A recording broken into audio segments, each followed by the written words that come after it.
Shalom Bapak Ibu Saudara-saudara sekalian yang dikasihi oleh Tuhan. Puji syukur kepada Tuhan di dalam anugerah pemeliharaan Tuhan. Kita hari ini bisa masuk ke dalam minggu Advent yang ketiga. Advent adalah masa di mana kita mempersiapkan diri untuk menyambut Natal atau menyambut hari kelahiran Tuhan Yesus Kristus Juru Selamat dunia. Mari Bapak Ibu Saudara sekalian, dengan hati yang penuh syukur kita akan masuk ke dalam ibadah pada hari ini. Mari kita mempersiapkan hati kita dengan bersat teduh sejenak di hadapan Tuhan.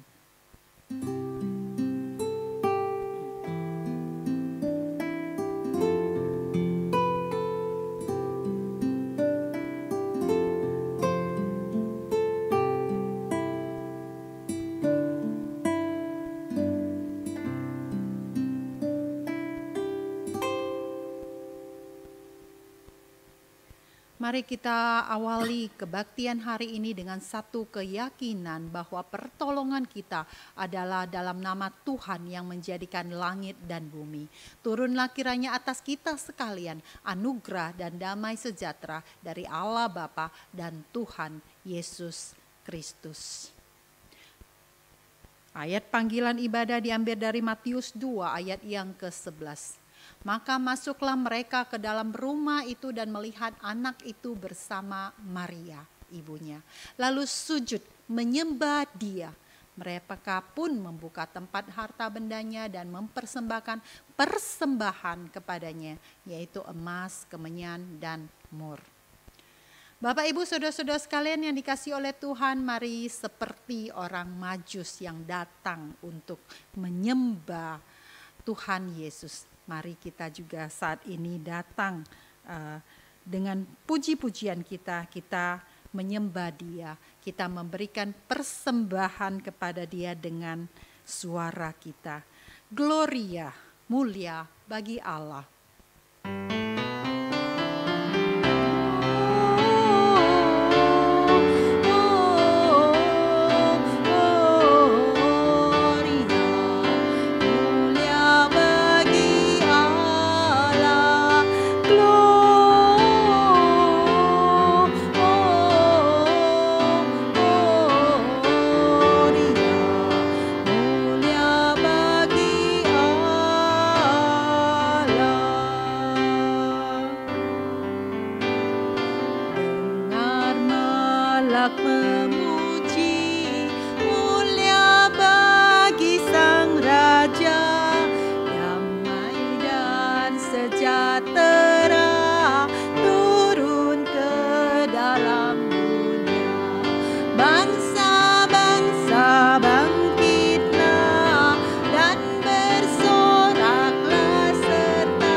Ya Allah Bapa kami yang Maha Kasih, hari ini kami datang untuk menyembah dan memuji Tuhan, karena segala kebaikan Tuhan di dalam hidup kami. Tuhan yang sudah memelihara kami hari demi hari. Tuhan yang sudah menyelamatkan kami di dalam keterpurukan kami, sehingga kami orang-orang yang berdosa. Oleh karena anugerah Tuhan Yesus yang mau mati untuk kami, kami boleh diselamatkan. Kami sungguh bersyukur kepadamu ya Tuhan. Hari ini kami datang untuk menyembah, memuji Tuhan, memberikan hati kami untuk beribadah kepada Tuhan. Tuhan, tolong kami semua dan pimpinlah kami dalam ibadah hari ini. Terima kasih ya Bapa. Di dalam nama Tuhan Yesus Kristus kami berdoa. Amin. Bapak, Ibu, saudara-saudara sekalian yang dikasihi oleh Tuhan. Tuhan begitu baik kepada kita. Amin.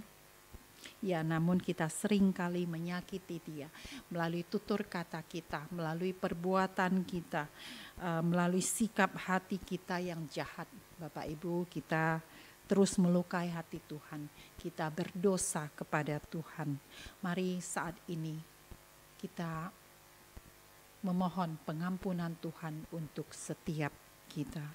Ayat bimbingan pengakuan dosa dari Mazmur 25 ayat yang ke-11 berkata, oleh karena nama-Mu ya Tuhan, ampunilah kesalahanku, sebab besar kesalahan itu. Kita mempersiapkan hati kita untuk masuk ke dalam doa pengakuan dosa. Kita naikkan sebuah pujian.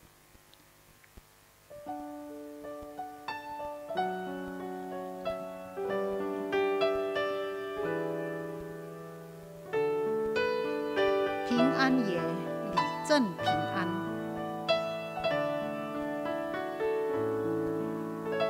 Ping an ye, li zhen ping an. Xiao xiao耶稣来世上，天国的消息他宣扬。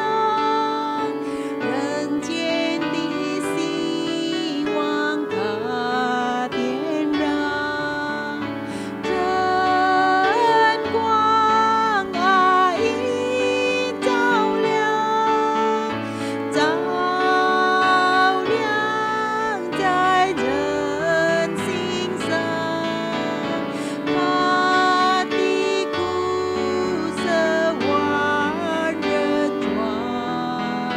平安夜里真平安，平安夜里真平安，小小耶稣来世上，天国的消息他宣扬，人间的希望它点燃，真光爱已照亮，照亮在人心上，他的故事万人传。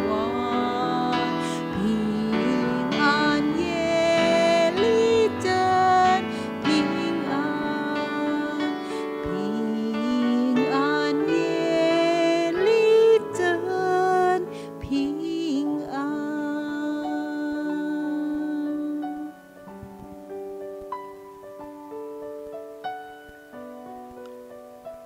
Bapa di dalam surga,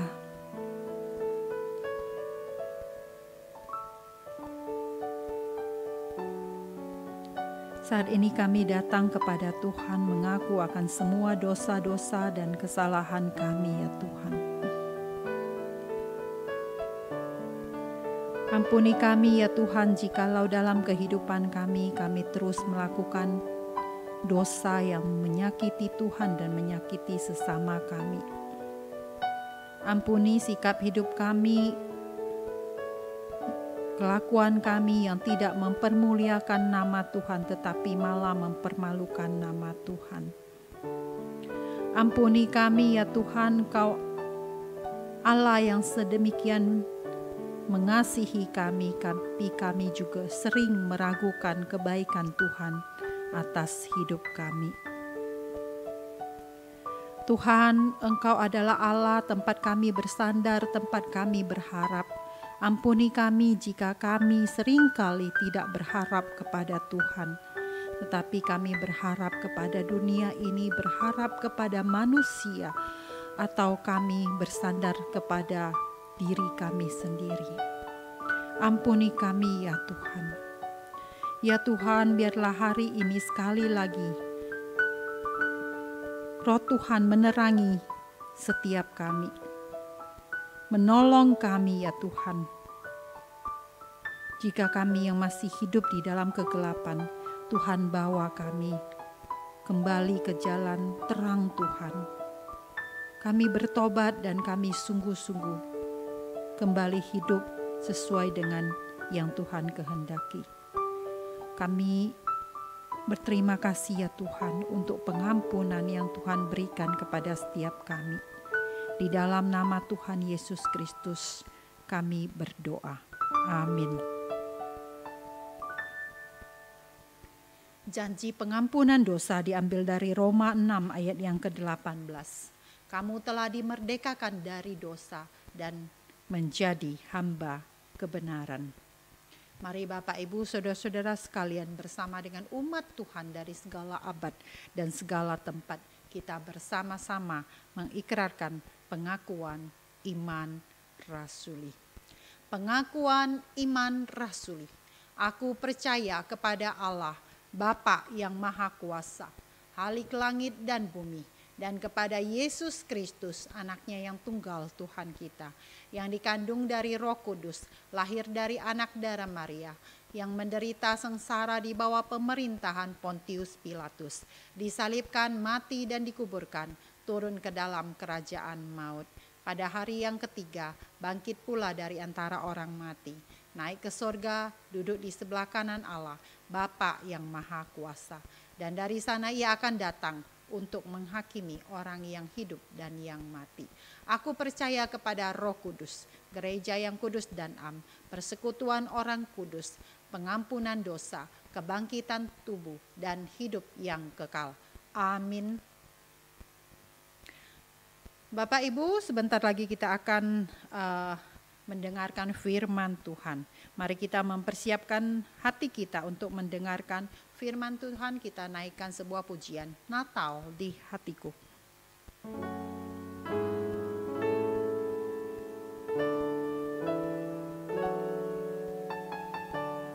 Seperti palungan laikkanlah hatiku menyambutmu Tuhan.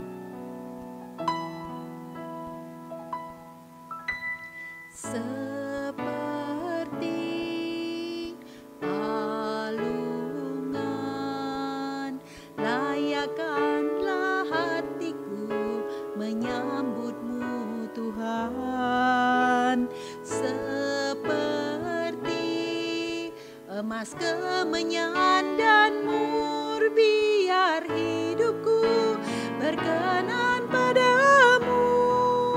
Seperti palungan, seperti palungan,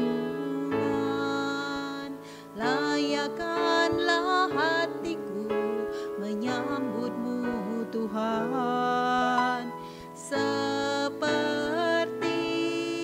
Emas kemenyan dan mur, biar hidupku berkenan padamu. Natal tak akan berarti tanpa kasih-Mu. Lahir di hatiku hanya bersamamu.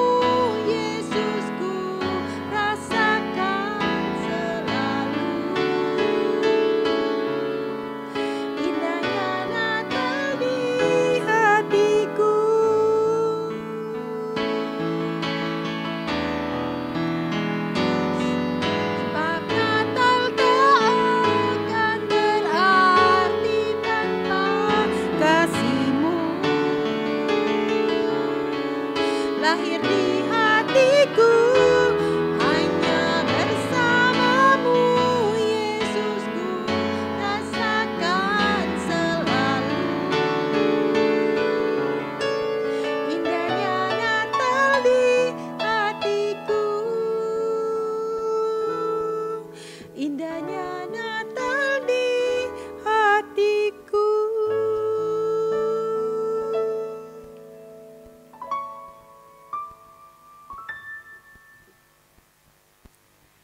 Mari kita berdoa. Bapa di dalam surga, terima kasih, kami sungguh mengucap syukur ya Tuhan untuk kesempatan yang Tuhan masih berikan kepada kami. Kalau pada hari ini Tuhan kami masih boleh mendengarkan firman Tuhan, kiranya Tuhan Kau yang menolong setiap kami supaya kami boleh membuka mata hati dan pikiran kami untuk memahami firman Tuhan. Dan kami boleh belajar dan dibentuk terus menjadi anak Tuhan yang semakin mengenal Tuhan. Terima kasih Tuhan, kami berdoa menyerahkan pemberitaan firman ini ke dalam tangan Tuhan, di dalam nama Tuhan Yesus. Kami berdoa dan bersyukur. Amin. Shalom jemaat Tuhan yang dikasihi oleh Tuhan.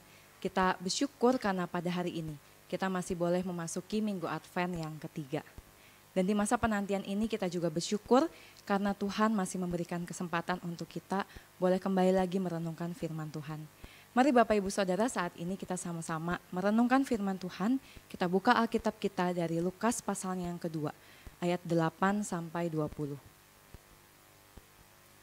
Lukas pasalnya yang kedua ayat 8 sampai 20.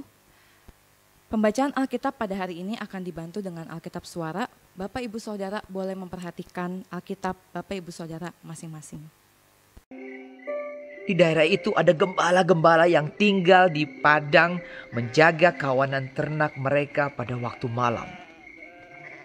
Tiba-tiba berdirilah seorang malaikat Tuhan di dekat mereka, dan kemuliaan Tuhan bersinar meliputi mereka dan mereka sangat ketakutan.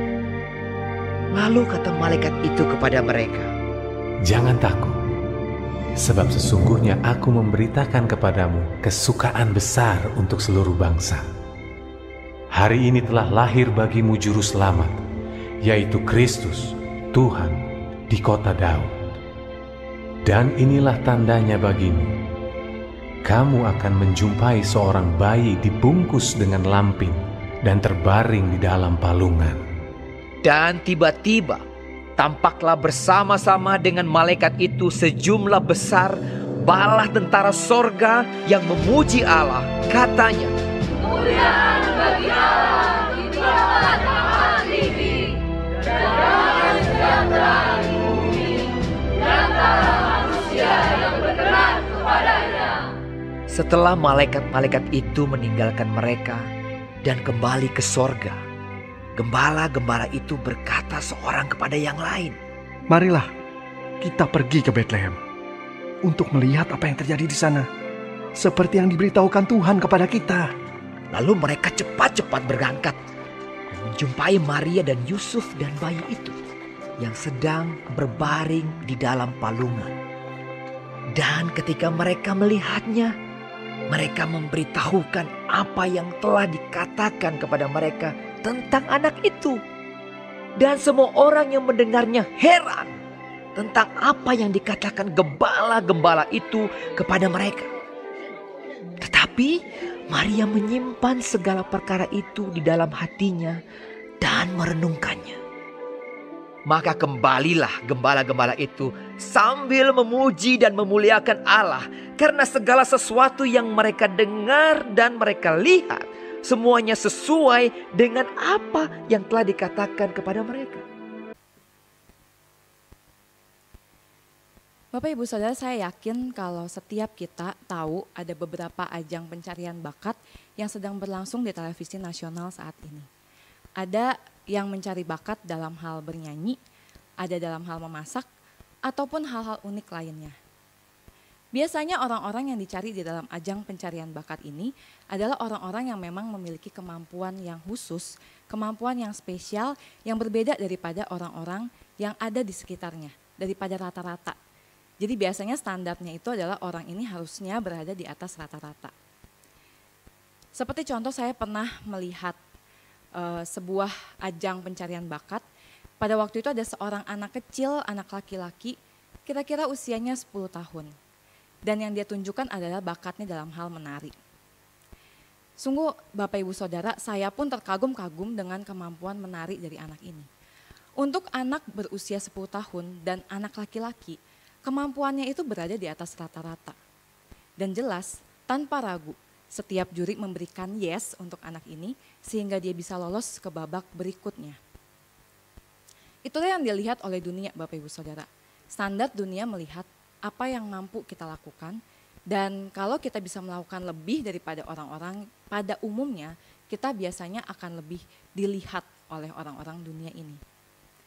Namun pada hari ini Bapak Ibu Saudara, melalui peristiwa kelahiran Tuhan Yesus, kita akan melihat bahwa Allah kita itu berbeda. Allah kita tidak melihat dengan standar dunia ini. Dia tidak melihat manusia berdasarkan kemampuan manusia, apa yang manusia bisa lakukan dan berikan untuk Tuhan. Allah mengasihi manusia karena dia mengasihi manusia. Dan bahkan Allah juga menunjukkan kepeduliannya kepada setiap manusia tanpa memandang status, jabatan, ataupun kemampuan dari manusia itu sendiri. Hari ini Bapak Ibu Saudara, kita akan sama-sama belajar bagaimana dari awal kedatangan Tuhan Yesus ke dalam dunia ini. Yesus sudah menunjukkan bahwa dia itu Allah yang peduli kepada setiap manusia tanpa memandang kemampuan, status, jabatan, ataupun kekayaan yang mungkin dilihat oleh dunia ini. Kita melihat bahwa kabar kelahiran Tuhan Yesus disampaikan pertama kali kepada para gembala yang adalah orang-orang biasa. Kisah di dalam Lukas 2 yang kita baca ini, yang barusan saja kita baca, menjadi kisah yang unik. Karena para gembala ini dijadikan seperti tokoh utama. Setidaknya Lembaga Alkitab Indonesia memberikan judul perikop yang kita baca tadi itu dengan judul Gembala-Gembala. Ada apa Bapak Ibu Saudara dengan para gembala? Apa yang menjadikan kisah ini unik? Karena gembala itu ada di dalamnya. Mari kita sama-sama akan memperhatikan dan kita akan mengenal para gembala ini lebih dekat. Pada waktu itu Bapak Ibu Saudara, di zaman itu, pekerjaan sebagai gembala itu bukanlah pekerjaan yang membanggakan. Itu bukan pekerjaan yang dapat dipuji-puji orang, begitu ya. Karena gembala-gembala itu biasanya adalah orang-orang upahan yang bekerja untuk pemilik domba. Jadi kita akan melihat perbedaan ya, ada perbedaan antara pemilik domba dengan para gembala. Pemilik domba ini nih biasanya adalah seorang bos yang memiliki bisnis menjual domba, karena pada waktu itu orang Israel sangat-sangat menggunakan domba untuk mereka makan, tapi juga untuk dipersembahkan kepada Tuhan. Jadi kita bisa lihat bahwa pekerjaan menjual domba itu pekerjaan yang memang sangat menguntungkan pada masa itu. Oleh karena itu para pemilik domba ini membutuhkan pegawai-pegawai, membutuhkan karyawan begitu ya, untuk menjaga domba-dombanya ini. Dan orang-orang yang menjaga domba inilah yang disebut sebagai gembala. Sama seperti pada umumnya pada waktu itu seorang hamba itu tuh memang harus tunduk kepada tuannya. Dan bahkan hidup dari seorang hamba itu tuh seringkali diatur oleh tuannya. Sehingga bahkan hambanya ini nggak punya hak sama sekali untuk menentukan dia mau ngapain abis ini dan lain sebagainya. Dan itu juga terjadi kepada para gembala. Para gembala ini harus mengikuti aturan dari sang pemilik domba. Jadi kalau misalnya mereka mau beribadah gitu ya, para gembala ini nggak bisa memutuskan sendiri. Kalau pemilik domba tidak mengizinkan, ya sudah, para gembala nggak bisa untuk pergi beribadah. Dan tidak jarang Bapak Ibu Saudara, seringkali mereka itu tuh harus dalam full gitu ya, waktu yang full mereka itu tuh hanya menjaga domba dan tidak melakukan hal yang lain. Jadi kita bisa melihat bahwa para gembala itu sama sekali nggak punya hak untuk menentukan hidupnya. Berbeda mungkin dengan kita di Indonesia, ada hukum hak asasi manusia yang membuat kita itu tuh nggak bisa, kita tuh masih bisa membela diri gitu ya. Bos kita itu tuh nggak bisa sembarangan sama bawahannya, atau juga kita sebagai bos kita nggak bisa sembarangan dengan bawahan kita. Tapi di masa itu nggak ada Bapak Ibu Saudara. Para gembala ini juga punya tugas untuk menjaga domba di malam hari. Sehingga seringkali mereka itu juga harus terjaga gitu ya. Mereka nggak boleh tertidur ketika malam hari. Karena justru di malam hari itu seringkali banyak pencuri, kelompok pencuri dan juga binatang buas yang mengincar domba-domba yang sedang dijaga oleh mereka. Sehingga sebenarnya malam hari itu menjadi waktu yang tidak tenang untuk para gembala. Dan para gembala itu sering juga diliputi rasa ketakutan karena ada kemungkinan para gembala itu tuh tidak mampu menghadapi serangan dari binatang buas ataupun kumpulan pencuri yang ingin mencuri domba-domba itu. Jadi mereka seringkali ketakutan. Dan kalau sampai ada satu waktu di mana gembala itu melakukan kesalahan walaupun itu di malam hari, tidak jarang pemilik domba itu tuh tidak akan memberikan mereka upah atau memotong upah mereka.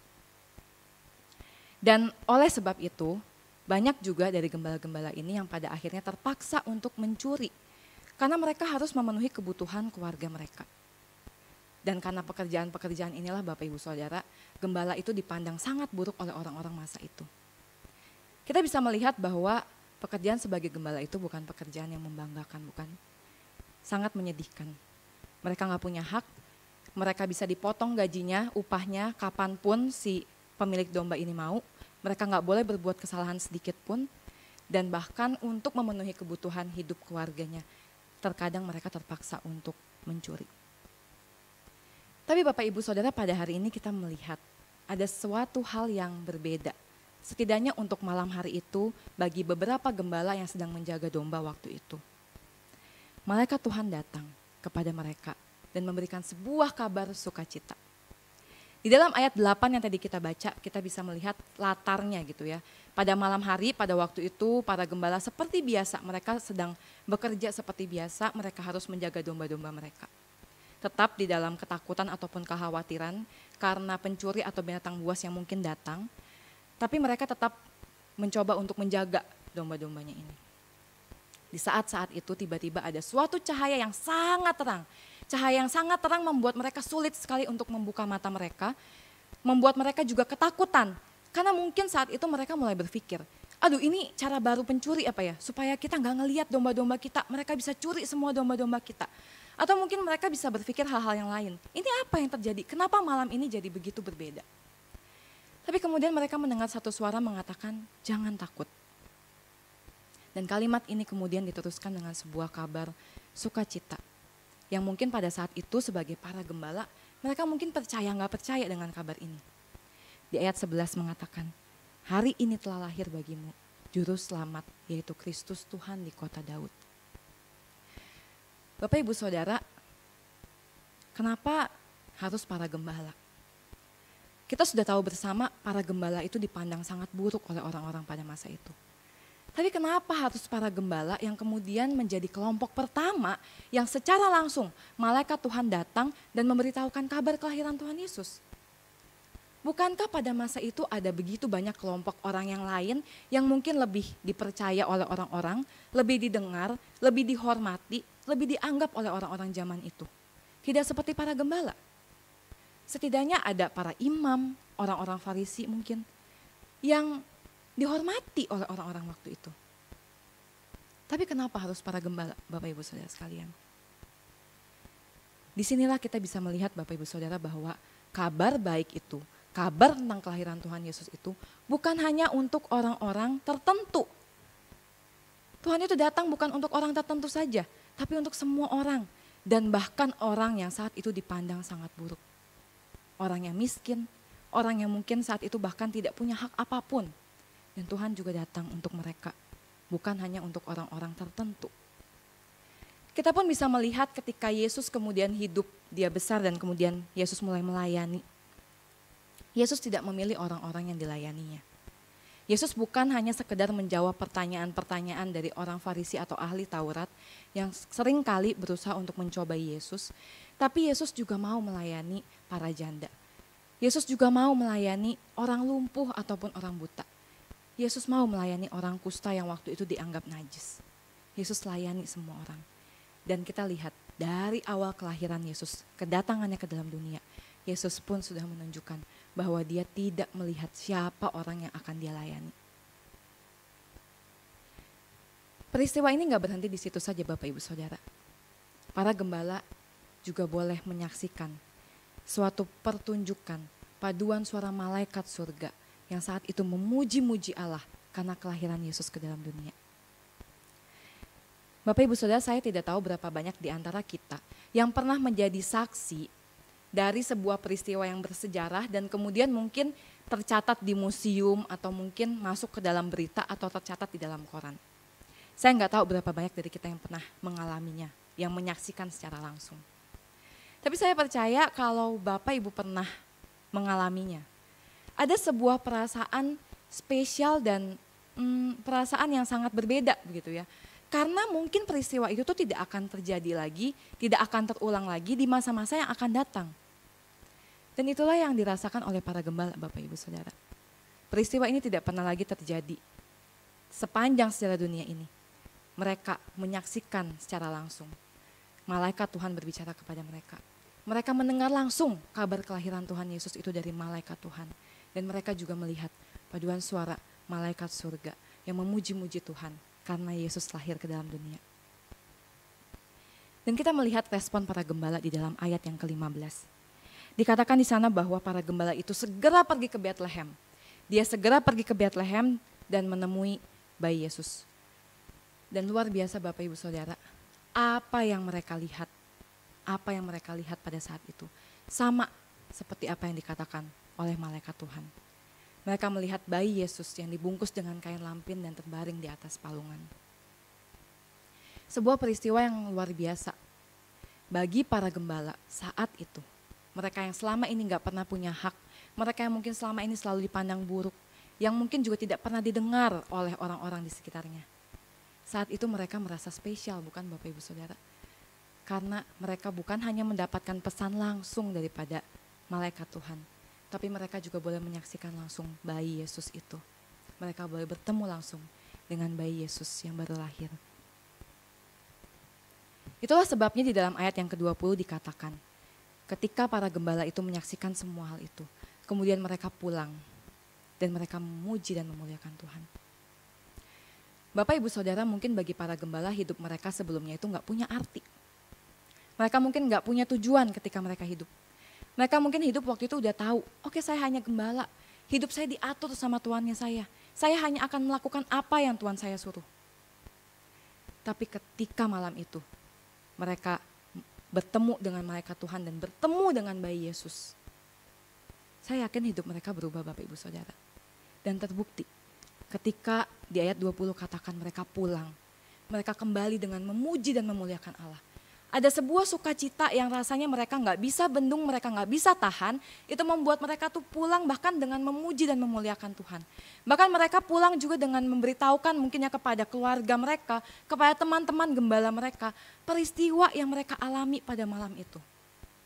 Sebuah peristiwa yang menakjubkan dan membawa perubahan dalam hidup para gembala itu.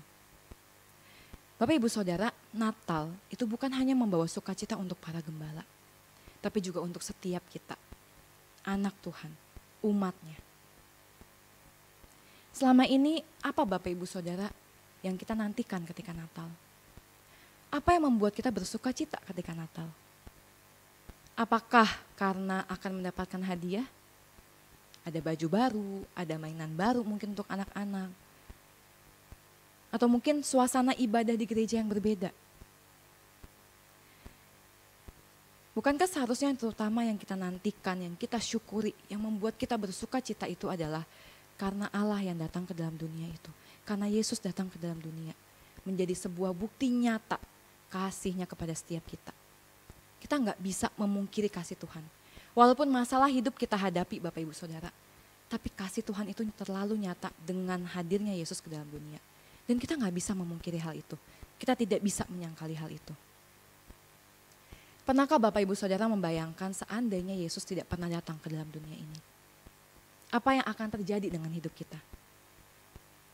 Kita tetap hidup di dalam belenggu dosa, di dalam kekhawatiran yang tidak pernah habis dalam hidup kita.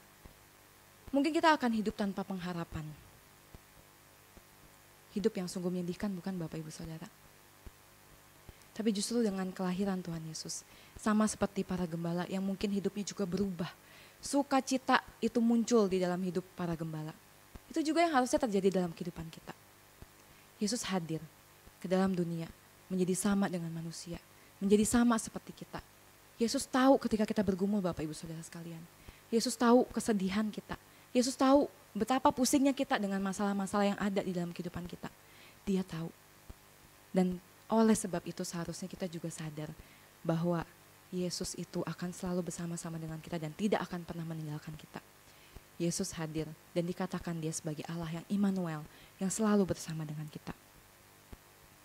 Hari ini Bapak Ibu Saudara kita melihat kasih Allah anugerah Allah yang sejak dulu hingga sekarang ditunjukkan oleh Allah kepada setiap kita.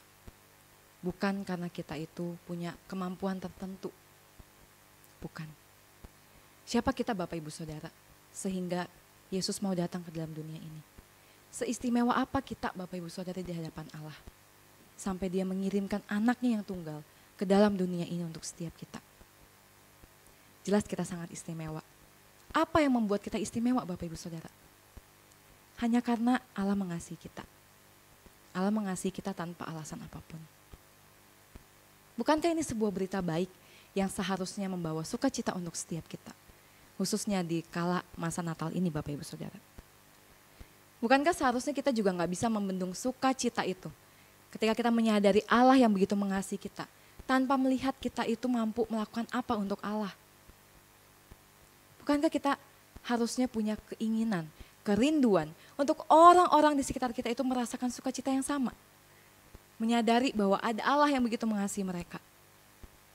Mari Bapak Ibu Saudara, di momen Natal ini kita sama-sama menjadi saksi-saksi Kristus. Mungkin kita terbatas saat ini Bapak Ibu Saudara. Tapi biarlah keterbatasan kita ini gak membuat sukacita Natal itu tuh gak bisa kita sebarkan. Mari kita tetap menyebarkan sukacita Natal itu yang kita terima. Karena kita sadar Allah yang begitu mengasihi kita. Natal itu bukan sekedar bicara soal hadiah ataupun ibadah yang mungkin berbeda. Tapi Natal itu bicara tentang kasih Allah yang begitu nyata. Yang sudah ditunjukkan dengan kelahiran Yesus ke dalam dunia ini. Mari kita bersuka cita Bapak Ibu Saudara. Karena kasih Allah yang gak bisa kita pungkiri itu. Dan karena Allah yang tidak melihat kita karena kemampuan, status, kekayaan, ataupun kehormatan yang kita miliki. Mari kita sama-sama berdoa. Bapa di dalam surga, kami sungguh mengucap syukur.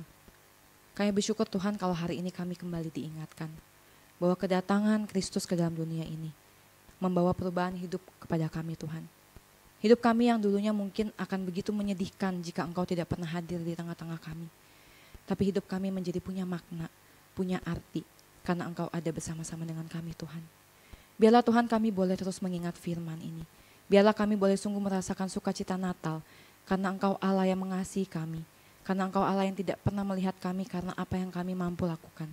Tapi sungguh Tuhan, semua itu hanya karena anugerah Tuhan.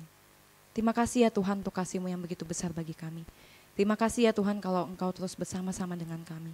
Terima kasih ya Tuhan untuk firman hari ini. Biarlah ya Tuhan Roh Kudus boleh terus ingatkan kami. Dan biarlah kami boleh meyakini dan melakukan firman di dalam kehidupan kami. Di dalam nama Tuhan Yesus kami berdoa dan mengucap syukur. Amin. Kita bersyukur untuk firman Tuhan yang kita boleh dengar pada hari ini. Biarlah setiap kita juga boleh menjadi pelaku-pelaku firman. Mari Bapak Ibu Saudara-saudara sekalian, sebagai respon atas firman Tuhan yang sudah kita dengar, kita juga akan menaikkan sebuah pujian sukacita Natal, dan kita akan memberikan persembahan yang terbaik untuk Tuhan, mengembalikan apa yang menjadi milik kepunyaan Tuhan, dan kita memberikan rasa syukur kita kembali kepada Tuhan. Kita akan memberikan persembahan dengan cara bisa ditransfer Bapak Ibu di nomor rekening yang tertera di layar, atau kita juga memberikan membawa persembahan kita ke gereja kita ya.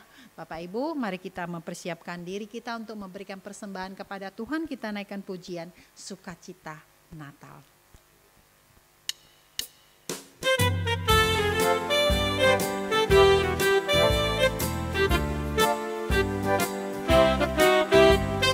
Hari Natal telah tiba, merayakan kedatangan Tuhan.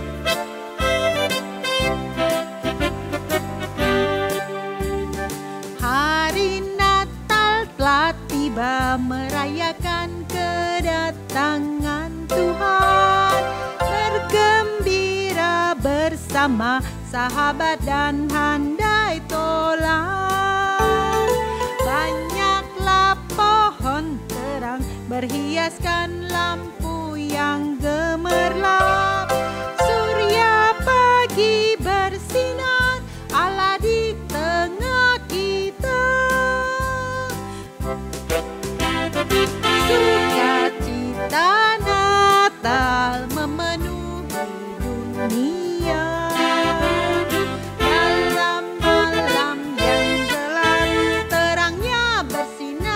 cemerlang, damai sejahtera bagi umat manusia.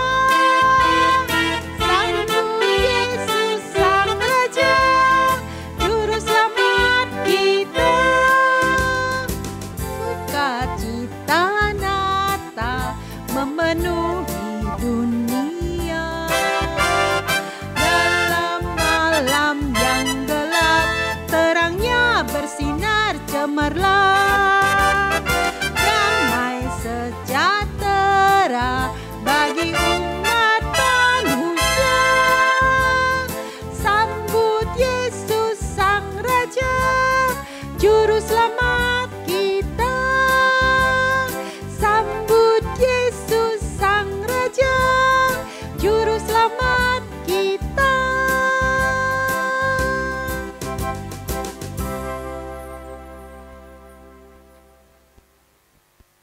Mari kita berdoa.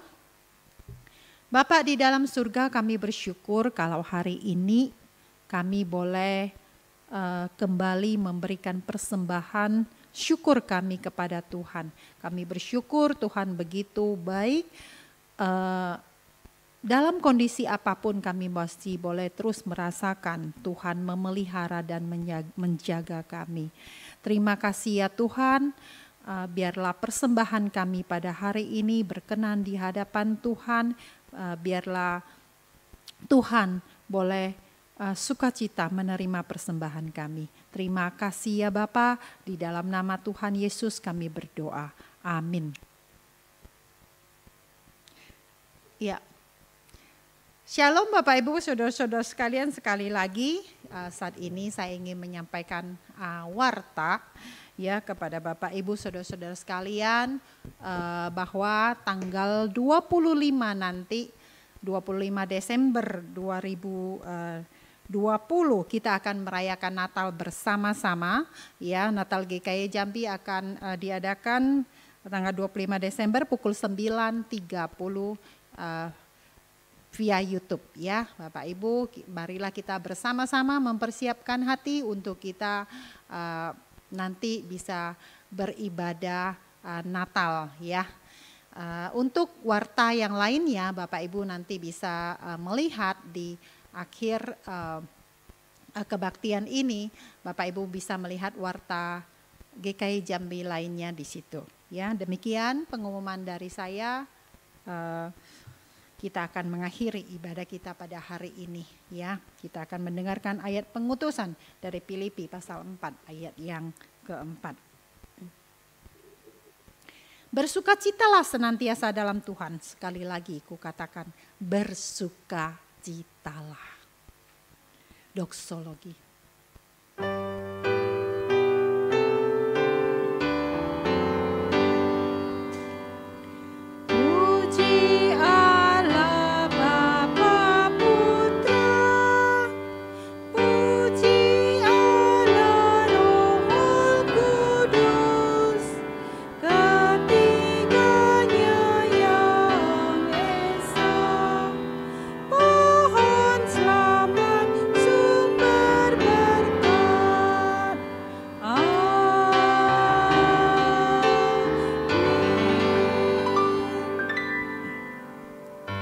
Bapa di dalam surga, kami bersyukur Tuhan yang sudah menolong kami dalam ibadah kami pada hari ini.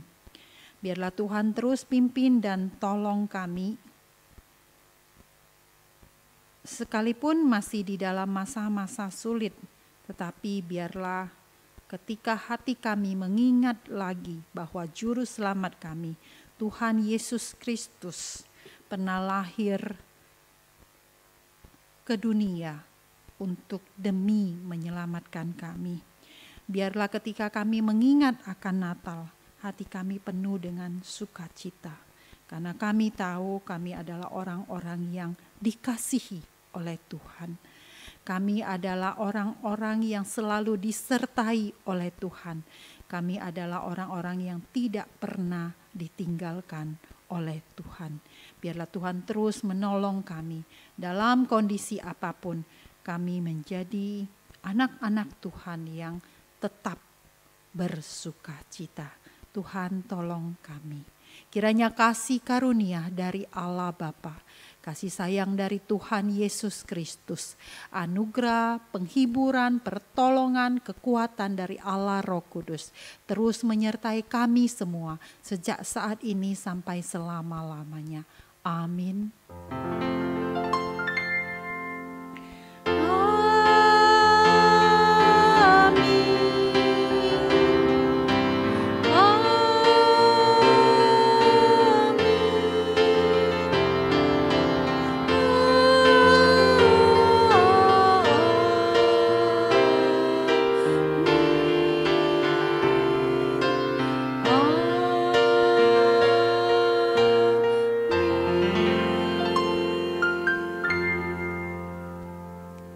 Amin. Ibadah kita selesai. Tuhan Yesus memberkati Bapak Ibu Saudara-saudara sekalian.